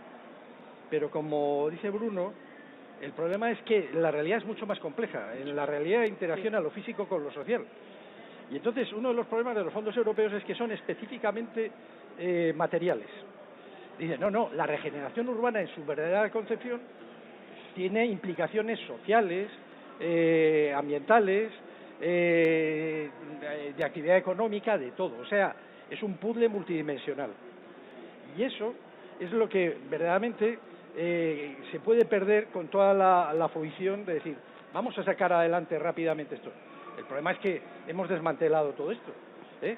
Y luego resulta que en el tema de lo que es la formación de estos criterios de actuación ya está muy detectada. Pero verdaderamente incluso el fondo físico, el fondo material, se puede utilizar no solo para rehabilitar las envolventes. Yo creo que esa es la base de la viabilidad económica de las rehabilitaciones a futuro. El ahorro energético debe ser, sin necesidad de subvenciones, una fuente básica para implementar la rehabilitación de las viviendas, cuando se acabe todo esto, ¿eh? Y entonces ahí tenemos otra opción. Hay que educar a la gente en que verdaderamente el ahorro puede ser una vía lo suficientemente atractiva en sí misma para sacar adelante rehabilitaciones físicas, que no regeneración urbana, que ya sabemos que es otro tema más complejo. Eugenia. Sí, yo quería decir, cuando hablaba antes de lo de la corrección de errores me refería sobre todo un poco a lo que acabas de comentar. Por ejemplo, ¿no? Rehabilitación energética. Hay un montón de agentes nuevos, pero estamos hablando del patrimonio de las ciudades. Entonces, si rápidamente hay que forrar a un edificio para que ahorre energía, porque es como me van a dar el dinero, porque es como me van a dar la subvención, pues corremos el riesgo de que ese edificio lo perdamos. Entonces, a mí me da igual si es con un forrado SATE o con una fachada ventilada o se le va a poner unos parasoles, pero que los agentes que intervienen en esas rehabilitaciones energéticas que lo piensen, ¿no? Entonces, desde mi punto de vista como arquitecta, digo, cuenta como agente con un arquitecto que además de darte esa función de mejora de ahorro energético, te esté protegiendo el patrimonio en la casa que tú tienes y esté teniendo en cuenta otra serie de cosas que no es solo la subvención económica. Por ejemplo, también tipología dentro de las tipologías residenciales, cómo se puede integrar todo eso. Entonces, era un poco mi intervención de vamos despacio para no con tanta velocidad perder cosas que tenemos que son buenas ahora mismo. ¿Vale? Álvaro, voy a pedir la palabra. Sí, es que estoy muy de acuerdo con lo que ha dicho Bruno, porque los fondos europeos, que parece que ahora son el bálsamo de Fieragrás, ojo, y nosotros ya hemos mostrado en público nuestra preocupación por esos fondos europeos. Yo, el viceconsejero, seguramente podrá aportar también algo de luz a lo que yo voy a decir. En estos momentos, esos fondos, según el Real Decreto, están planteados muy orientados hacia la eficiencia energética. Y el administrado, lo primero que valora es la accesibilidad. La accesibilidad, esto es así, esta es la realidad y hay que escucharlo. Ahora bien, no solamente es eso, sino que partimos de un 40% de subvención. Para llegar al 70-80% hay que hacer una obra de eficiencia energética seguramente que es muy difícil llegar a ello. Esta es la verdad. Con lo cual, cualquier administrado cuando digan, tiene usted que poner el 60%, y además, en este contexto económico va a ser muy difícil. Nosotros hemos declarado 4 ámbitos en la ciudad de Madrid por un valor de 24 millones de euros y yo confieso la preocupación en ese sentido en un contexto económico donde los materiales están disparados, donde también pues los trabajadores están disparados, no hay trabajadores en el sector, hay pocos trabajadores y por lo tanto todo se encarece. Las administraciones, las comunidades autónomas nos pasan a las administraciones locales esos fondos que hemos pedido nosotros. Ojo, que desde que en su momento lo pedimos, ahora el contexto económico ha ido a peor, hay que valorarlo también. Entonces, esos fondos europeos que son para todos una maravilla en ese sentido, tienen una dificultad a la hora de gestionarse muy complicada. Y es verdad lo que decía Bruno, es que de repente la eficiencia energética, vale, pero tampoco es eso. Se trata de escuchar al administrado y se trata de hacer las cosas, efectivamente, a lo mejor un poquito más despacio, con un poco de sentido común y sobre todo que entendamos que la rehabilitación o la administración ayuda y pone esa subvención y el administrado se anima a poner esa otra parte de la subvención, o si no va a ser tremendamente complicado que el administrado se decida a rehabilitar en un contexto económico como el que tenemos ahora mismo. Tiene que avanzar el dinero. Bruno y después Pedro. Quiero hacer una lectura en positivo de los fondos. Europa es una entidad que se creó desde una necesidad económica, no social, económica. Y lo que hay detrás de esos fondos, aparte de lo que es una preocupación en la política ambiental, de reducir el tema del cambio climático, emisiones de CO2 y ser el primer continente neutro en carbono en 2050, hay un interés enorme de volver a activar un mercado, en este caso de edificación. Y estoy seguro que Europa es consciente que en 3 años no se gestiona todo ese dinero. Y estoy seguro que después de esos 3 años van a utilizar el dinero no gastado para algo parecido, ajustado, mejorado, con otros criterios. Entonces, yo creo que en ese sentido no es un tema de tener miedo, no es tema de generar pánico. Yo creo que es un hecho de que ellos han puesto en marcha una palanca para activar el mercado, para activar una actividad económica y para mejorar el tema del medio ambiente, ¿vale? La rehabilitación es tremendamente importante. Ayer dimos una charla de los tantos que estamos dando desde hace un año y medio sobre la descarbonización del sector, en lo cual solo tenemos datos de la vivienda. Todo el mundo es terciario, no tenemos datos, o escasamente tenemos datos. Entonces, todas las gráficas de las políticas que estamos manejando en ese momento va sobre la vivienda. Hoy en día, la mitad de nuestro problema del cambio climático, mitigación, emisiones de CO2, en tema de edificio, la mitad es por uso, energía que necesitas en fase de uso. La otra mitad es por energía y emisiones metido en los materiales. Si somos capaces de seguir una hoja de ruta que estamos definiendo y llegar a 2050, probablemente todo lo que es fase de uso desaparecerá. Nos quedamos con lo que sería emisiones en lo que es materiales, ¿vale? Eso es un dato importante, no tanto para resolver el tema de los materiales, que es otro debate, sino la rehabilitación hoy en día es responsable para poder realmente llegar al cero casi en consumo y emisiones en fase de uso. Por eso insistimos tanto en rehabilitar. Pero ojo, si escuchamos aquí, ya sabemos que estamos creando un problema a corto plazo en lo que es patrimonio. Entonces, lo que he dicho antes es que si no somos conscientes de que lo que estamos haciendo y nos cegamos solo en tema y no miramos al resto, en 10 años tenemos otro problema, ¿vale? Entonces, yo creo que es importantísimo de no ir a discursos blanco y negro, forrar fachadas así, sin criterio. Yo creo que generamos otra vez un error para el futuro. Entonces, me gustaría pedir a todo el mundo en el sector de aplicar con cierta inteligencia un contexto de multicriterio para realmente descarbonizar, incrementar confort, mantener el valor, etcétera, etcétera. Pero que hay multicriterio. Pedro. Sí, bueno, yo quería, siguiendo un poco el argumento de Álvaro, es verdad, yo como comunidad autónoma, claro, cuando ves, porque hemos participado en las reuniones con los ministerios para un poco definir los procedimientos, los métodos, al final se hizo un Real Decreto Ley y a partir de ahí hay que hacer las convocatorias de las ayudas y tal. El objeto de las ayudas es exclusivamente eficiencia energética, Es decir, yo creo que va a haber contadas con los dedos de una mano cada cierto tiempo intervenciones en que solo sean eficiencia energética. O sea, una comunidad de vecinos que tiene todo resuelto menos el tema de la eficiencia energética, pues es bastante complicado.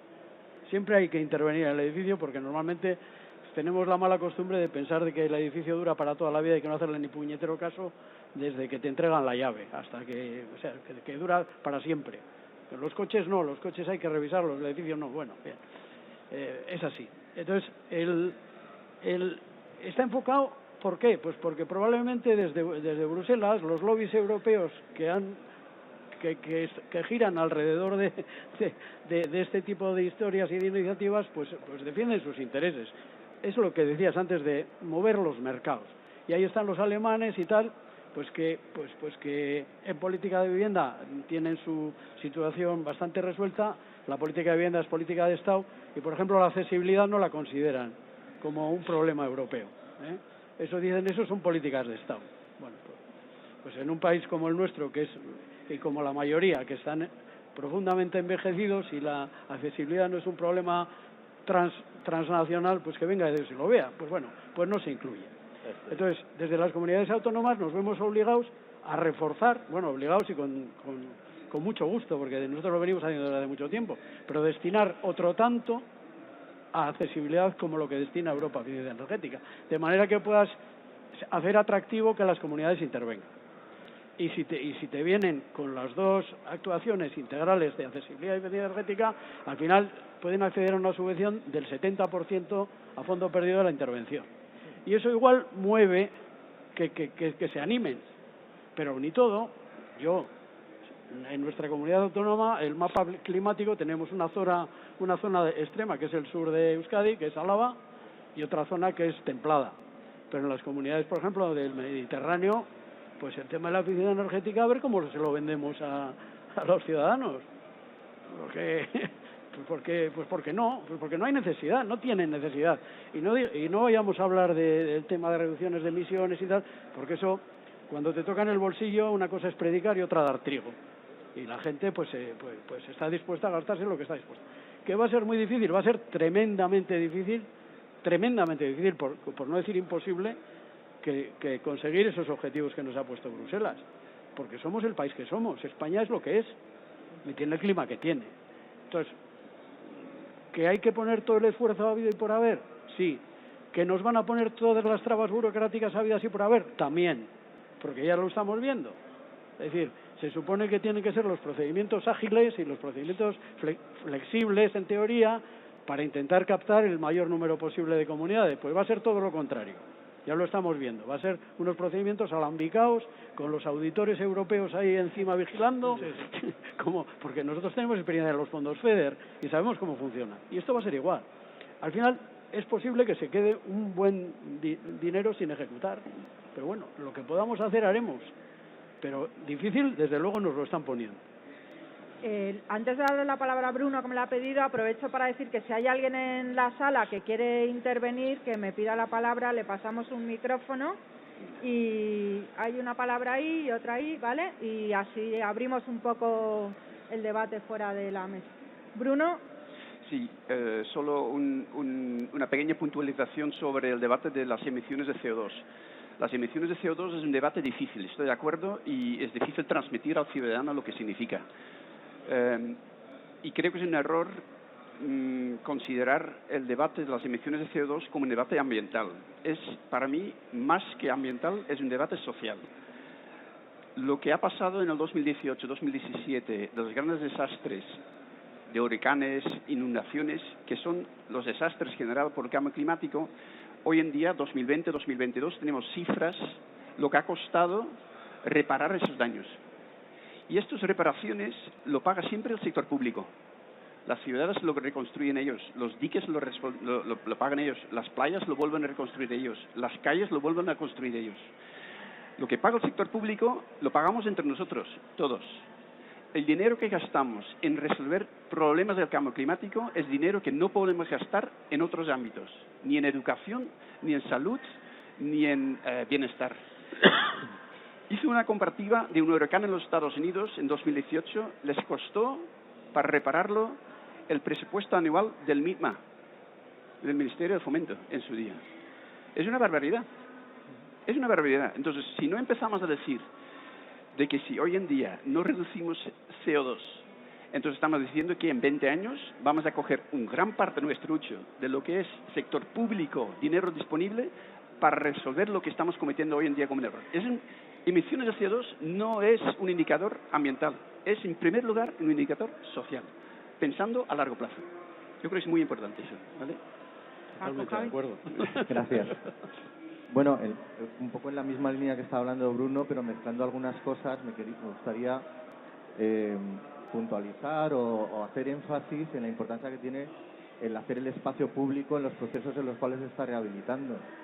Porque si tú mejoras las condiciones de habitabilidad del espacio público, estás cambiando, digamos, también las condiciones de habitabilidad dentro de las viviendas. Eso es muy evidente. Pero lo que quisiera llevar un poco al tema social y también a cómo puede funcionar como proyecto comunitario que funciona, que se puede utilizar como palanca dentro del convencer a los vecinos en los procesos de rehabilitación.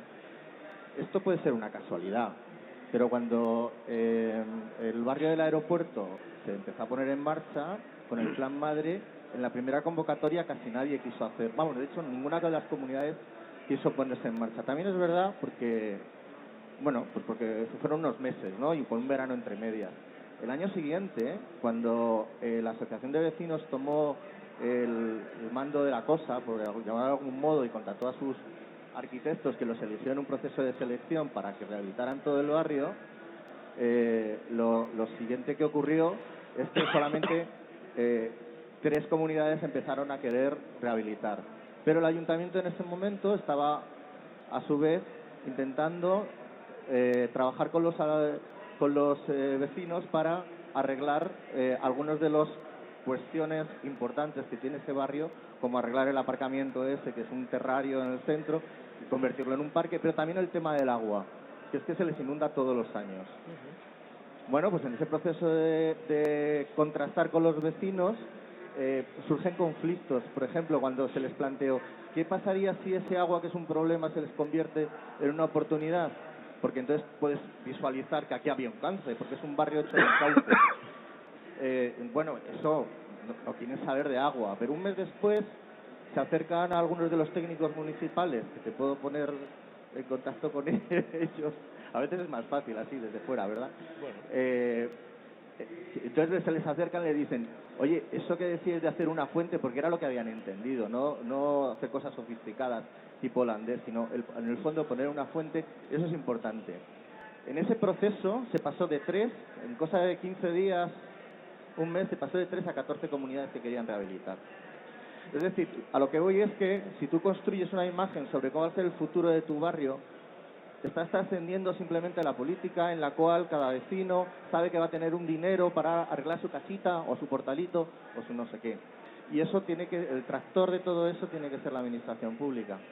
Y funciona. Esto es un caso muy concreto aquí en Madrid, pero en fin, el mundo está lleno de casos parecidos.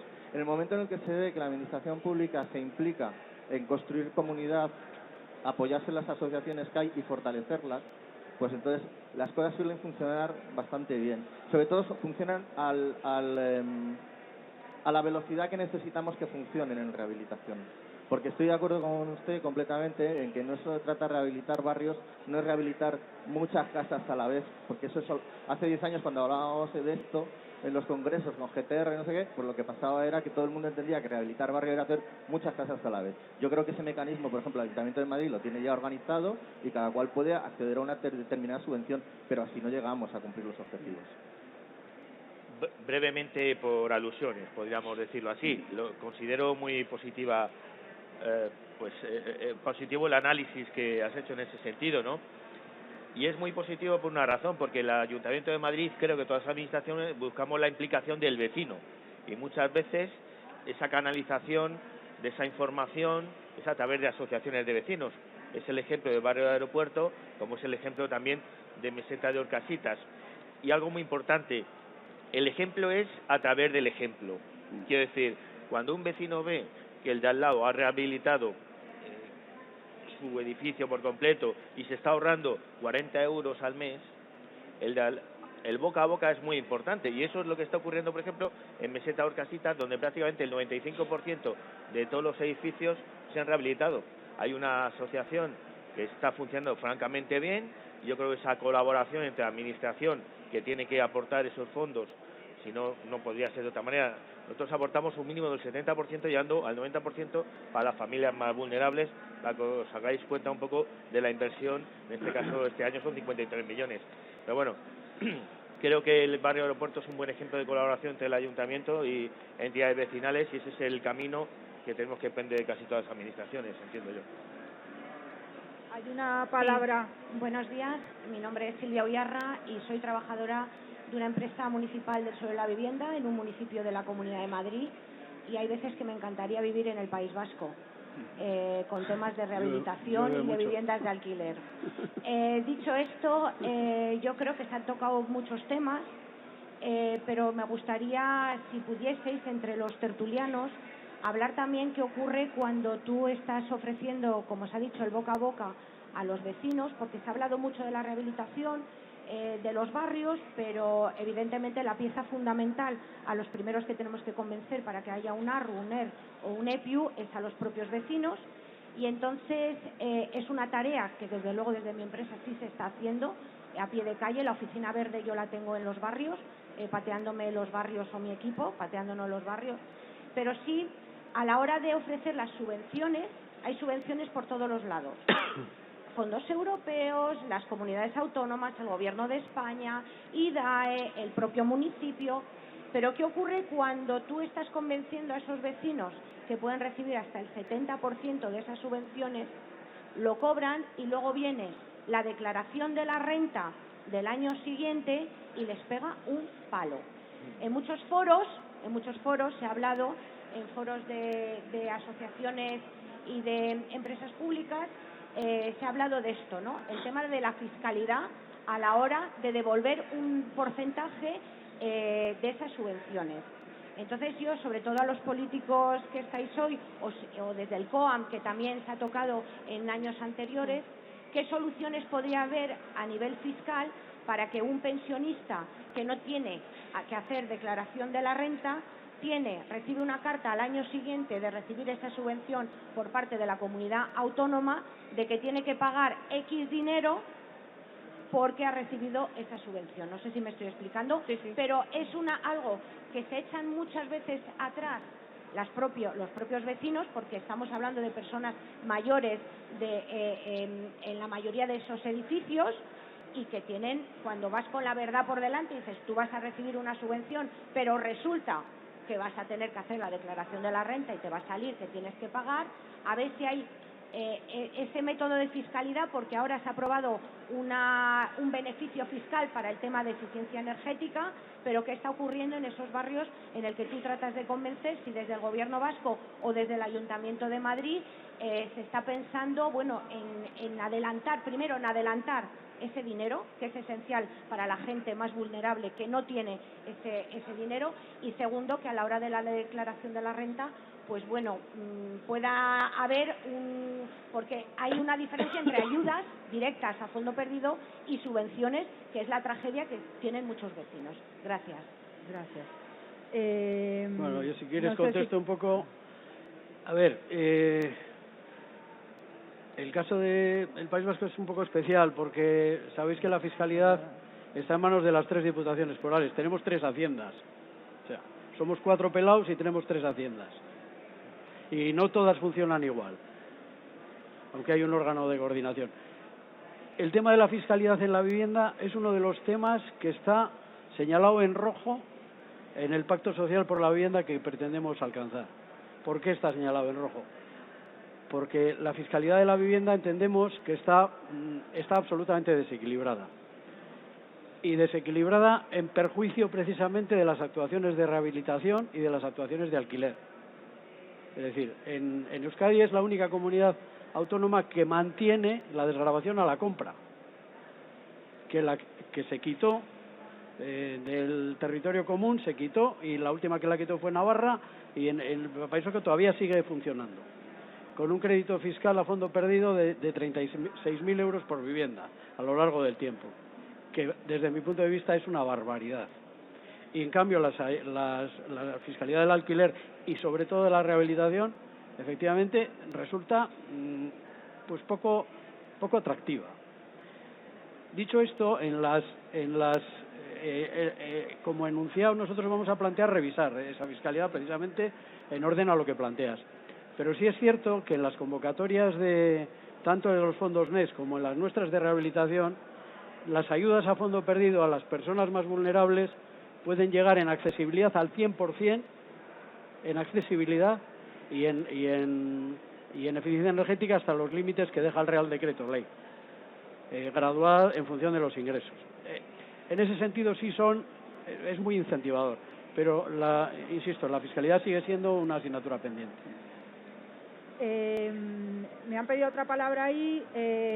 Si os digo que nos quedan como 11 minutillos y sé que el concejal tiene que salir corriendo, así que te damos la palabra y luego queréis cerrar con una cosa muy sencilla. Venga, Carlos. Fue la Unión Europea la que pidió que se quitaran las desgravaciones fiscales hacia el año 2010. Ahora nos pide exactamente a ver qué hacéis. Pues a ver qué hacemos. Voy a comentar una cosa en ese sentido. Yo soy Manuel Herrero, secretario en la Junta del Gobierno del Colegio de Arquitectos de Extremadura, colega de Eugenia. Colega. También comparto junta directiva de la Yo creo que no se le oye. Pégatelo. ¿Sí? Ahora sí. Se oye. Pues también comparto con Sebastián la junta directiva de la Unión de Agrupaciones de Arquitectos Urbanistas de España. Felicidades a todos, la verdad es que es difícil añadir algo interesante con las aportaciones tan impresionantes que habéis hecho todos. Yo solamente una pequeña aclaración, porque nosotros tenemos la oficina de rehabilitación, el colegio de asesoramiento e impulso a la rehabilitación, pues yo creo que fue la primera de los colegios que se abrió. Nosotros tenemos ya experiencia de aproximadamente un año, ¿no? Entonces llevamos tiempo trabajando con, sobre todo, las ayudas de lo que estamos hablando, ¿no? Del decreto de los fondos europeos, del decreto de ayudas a la rehabilitación de edificación residencial, ¿no? En ese sentido, yo creo que el tema, hay muchas cosas, está muy bien articulado y tiene muchas cosas resueltas que no lo estaban antes. Por ejemplo, el tema de la anticipación de los cobros es un tema que está resuelto. El tema de la fiscalidad está resuelto, acaba de aparecer, ya no se imputa a la renta del año siguiente las ayudas a la rehabilitación, o sea, está resuelto en estos fondos. O sea que yo creo que el problema no es económico ni fiscal, ¿no? O de compensar las ayudas. Yo creo que hay otro tipo de problemas que yo creo que va muy más en la línea de Bruno, que ha comentado antes. Los temas importantes, yo creo que plantea el decreto, que son de ese programa de ayudas, el importante es el programa de barrios, para mi modo de ver, que aúna todo, ¿no? Aúna edificación y aúna esa regeneración urbana tan necesaria en muchos casos. Pues realmente, primero, es el que está, yo creo que un poquito peor tratado económicamente en el decreto de ayudas. No deja iniciativa a los vecinos, a las comunidades de vecinos. Hay comunidades muy organizadas que no pueden acceder, o sea, porque son programas que lo proponen la comunidad autónoma y el ayuntamiento de turno. O sea, deja independiente, así como la edificación es otra cosa, a la iniciativa privada. Entonces, yo creo que falla porque van a ser, primero, difíciles de poner en marcha y no va a llegar a los temas realmente importantes. Cuando hablamos de rehabilitación energética, nosotros estamos hablando, por ejemplo, de los grupos de viviendas pues del Instituto Nacional de la Vivienda. O sea, son los barrios que parece que están hechos a la medida, ¿no? de este plan de barrios, ¿no? Estos de la obra sindical del hogar, años 50, años 60, que reúnen absolutamente todos los requisitos, en el cual las ayudas estas a la vulnerabilidad pues son absolutamente imprescindibles, pero que también las recoge el decreto. Pero ¿qué ocurre? Que, por ejemplo, el tema de la rehabilitación urbana, o sea, de la rehabilitación energética integral, que es uno de las claves lo habéis dicho un poco vosotros, o sea, no añado nada nuevo. Sí puedo poner un ejemplo, ¿no? Para nosotros una referencia pues es el premio de arquitectura europea de la Catón y Basal de hace unos años, que da un paso más en la rehabilitación energética, y lo que cambia también es el programa funcional, porque todas estas viviendas necesitan, tanto como la regeneración energética, pues un cambio en el programa funcional. ¿Qué ocurre? Que eso es un trabajo a muy largo plazo, eso no es de ahora. Hay que cambiar muchas normativas para hacer ese tipo de intervenciones. Hay que cambiar planes de urbanismo, hay que cambiar normas, hay que cambiar seguramente legislación de suelo, y en fin, esto no es de hoy para mañana. Bueno, creo que es muy optimista, ¿no?, la visión que has mandado tú antes, de que cuando terminen estas ayudas, si no se llega a cubrir todos los fondos, pues se pondrá en marcha un nuevo programa que seguramente vamos a pensarlo así, nos habrá dado tiempo a poner en marcha y a reflexionar un poquito más sobre el fondo de este asunto. Muchas gracias. Bueno, pues yo creo que nos vamos a quedar con dos grandes conceptos, que es el largo plazo y la complejidad en la vivienda, que creo que ha sido un consenso general. Y si os parece, queréis cerrar en orden inverso a cómo habéis intervenido. ¿Alguna cosa que se os haya quedado por ahí sin decir? Álvaro, empiezas tú. No, creo que la vivienda es fundamental, y no quería dejar, no es que venga a hablar de mi libro, pero me parece muy bonito un programa que estamos haciendo, que es el Plan Adapta, que es para ayudar a las personas con algún tipo de minusvalía, bien sea ceguera, personas con movilidad reducida, a tener una mejor calidad en su vivienda. Creo que eso también es salud, y es parte de lo que tenemos que hacer las administraciones, ayudar al vecino a que tenga cada día una mejor salubridad en su vivienda y disfrute más de su vivienda, que es la obligación nuestra. Gracias. Bruno. Bueno, hay tantos temas por comentar. Creo que algo que no hemos hablado demasiado en esa mesa, y yo creo que es importante, es lo que acaba de decir al final, lo que es la escala urbana, y poner la vivienda, que es el 80% de la ciudad más o menos, en el centro de lo que es como instrumento para renovar la ciudad, ¿no? Siempre, aunque yo soy belga, no soy holandés, siempre explico el modelo holandés de las grandes cooperativas de vivienda, en lo cual alguien se adhiere a una cooperativa y durante toda su vida tiene la posibilidad de ir cambiando de vivienda de un sitio a otro, dentro de la misma finca o dentro del mismo manzana o dentro del mismo barrio, en función de sus necesidades. Si tú empiezas a tener niños, necesitas una vivienda más grande. En el momento que los niños se van, necesitas una vivienda más pequeña. En vez de vivir en una planta baja con niños porque quieres tener contacto con ellos cuando juegan fuera, igual cuando tienes 40, 50 quieres vivir en un ático, y cuando eres mayor, con 70, 80, quieres volver a vivir en una primera planta.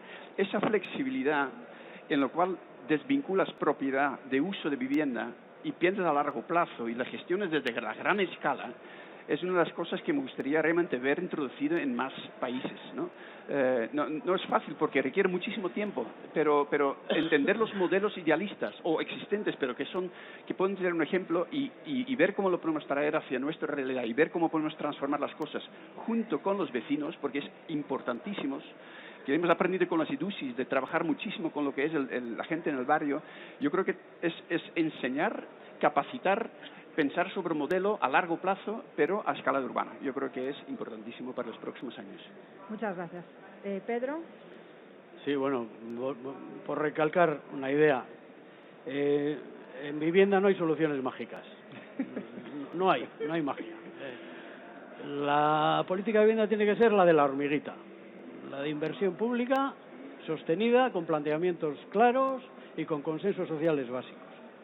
Y eso es lo que hicieron pues Dinamarca, Holanda, Austria, antes de la Segunda Guerra Mundial, en los años 20. Y empezaron por ahí. Y tienen unos parques de vivienda, pues como habéis comentado antes, pues que son pues a lo que tenemos que aspirar. Y eso pues son acciones, digamos, alineadas de muchos tipos. Los privados también tienen posibilidades en colaboración con los agentes públicos de entrar.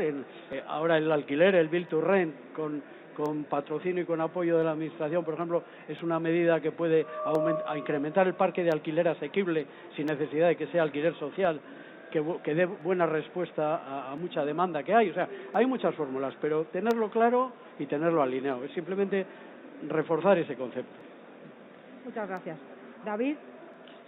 Bueno, pues fundamentalmente en línea con lo que se ha dicho, que la escala de intervención para ser eficientes evidentemente tiene que ser la escala de barrio, porque si no se dispersa, se metastasiza y no es operativa.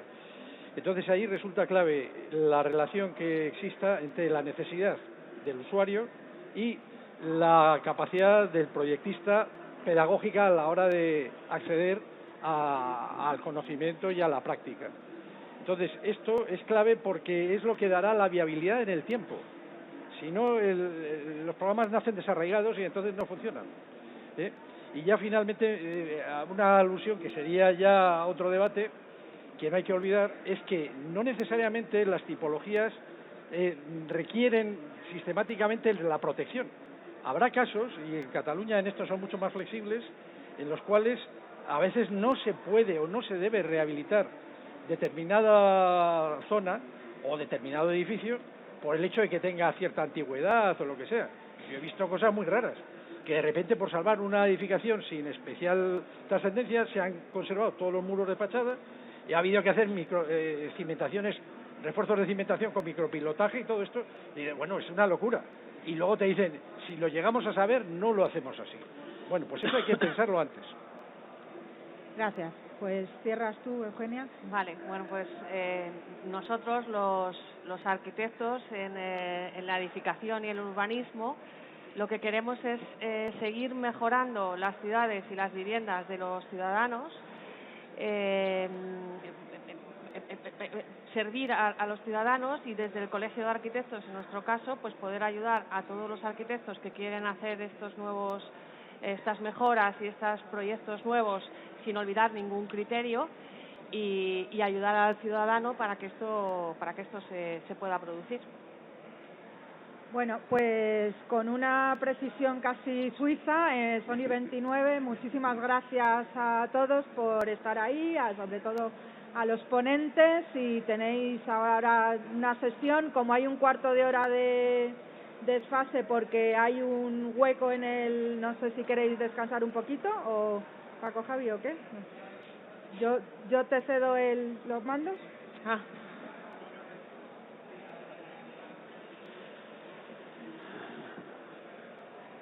Y el puesto. nosotros nos levantamos ya, ¿no? Sí, nosotros hemos acabado, ¿no?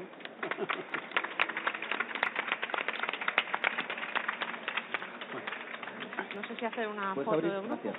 Bueno, más que esperamos 5 minutos en vez de un cuarto de hora para empezar, como yo creo que Raquel ya ha indicado, hay una sustitución en la moderación del debate próximo y me ha tocado a mí. O sea, ahora me presentaré como Dios manda. Disculpad que no me he presentado antes. Tenía muchas ganas de intervenir y no me ha dado tiempo. Entonces, vamos a... el planteamiento es que descansamos 5 minutos mientras le ponen a los siguientes ponentes los micrófonos y empezamos cuanto antes para terminar cuanto antes y sustituir, digamos, la presentación que va a haber por parte del Consejo con, si os parece bien, asistir a la 1:30 al premio